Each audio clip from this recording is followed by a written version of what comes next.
Yann Mazins, donc je suis chargé de mission à France Asso Santé, qui est une fédération d'une centaine d'associations qui travaillent dans le champ de la santé. Je travaille sur le dossier Philips depuis 2 ans maintenant.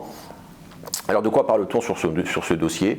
On a Philips qui, en juin 2021, donc il y a 2 ans maintenant, a informé par un communiqué boursier, c'est important de le noter, un communiqué boursier donc à destination de ses actionnaires, a informé, rappelé plusieurs millions d'appareils de dispositifs utilisés, notamment dans l'apnée du sommeil. Et la raison de ce rappel, mentionné par Philips, la raison c'est un risque probablement cancérigène dû à la dégradation de la mousse insonorisante.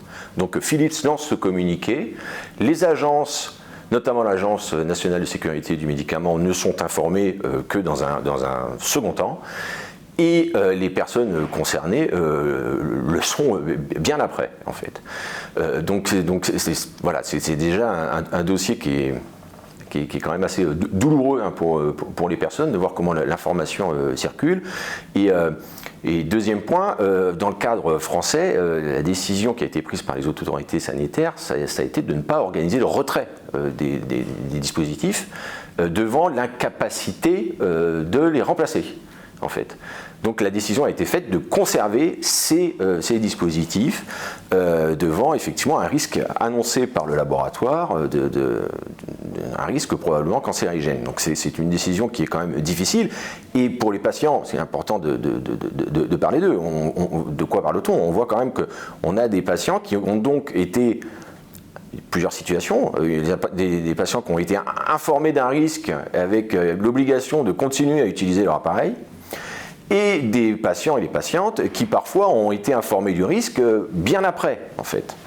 Donc c'est quand même difficile pour les personnes d'être face à cette situation.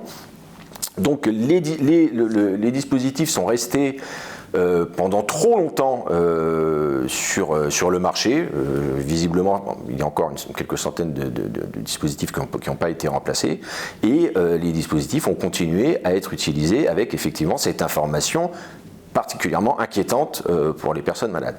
Donc ça, c'est un point sur lequel je voulais revenir. Et après, un dossier très très curieux et très inquiétant, c'est que Philips, par la suite, est revenu sur ses déclarations, et très récemment, Philips a publié, notamment sur son site internet, a publié des informations différentes en disant que le risque de cancer n'était pas avéré au regard des données disponibles. Donc on a un laboratoire qui enclenche effectivement une procédure de rappel qui entraîne une chute boursière énorme, et qui par la suite informe les personnes que le risque d'utilisation du dispositif n'est pas accru par rapport à d'autres dispositifs médicaux.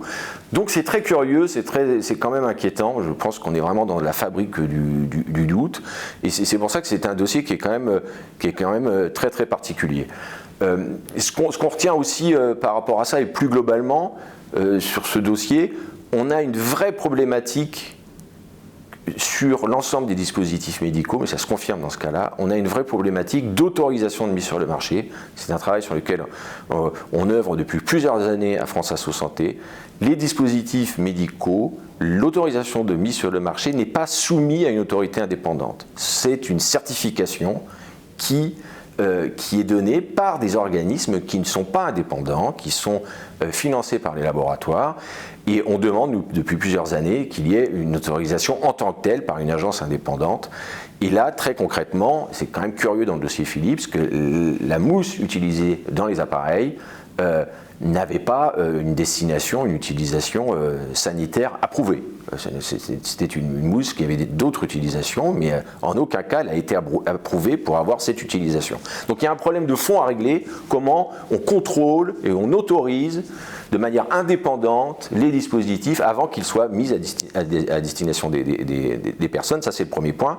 Deuxième point, il y a effectivement, je l'ai mentionné, il y a comment on informe les patients, les personnes malades, comment on les informe rapidement, directement, face à des problématiques sanitaires. On ne sait toujours pas faire en France. France.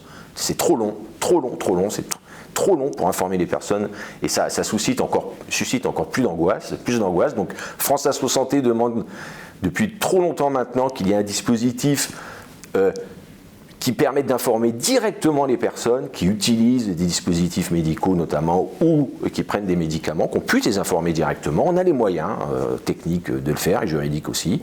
Donc on a besoin d'une volonté politique pour pouvoir le faire. Ça c'est le deuxième point. Et puis le troisième point, je l'ai mentionné, c'est le contrôle de l'information qui est donnée.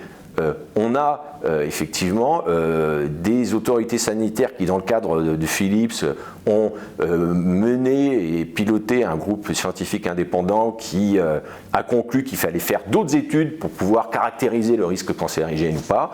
Et puis on a un laboratoire en toute impunité qui produit des informations différentes, non contrôlées, dont l'indépendance est remise en question et qui viennent susciter encore plus d'angoisse et d'inquiétude pour les personnes concernées.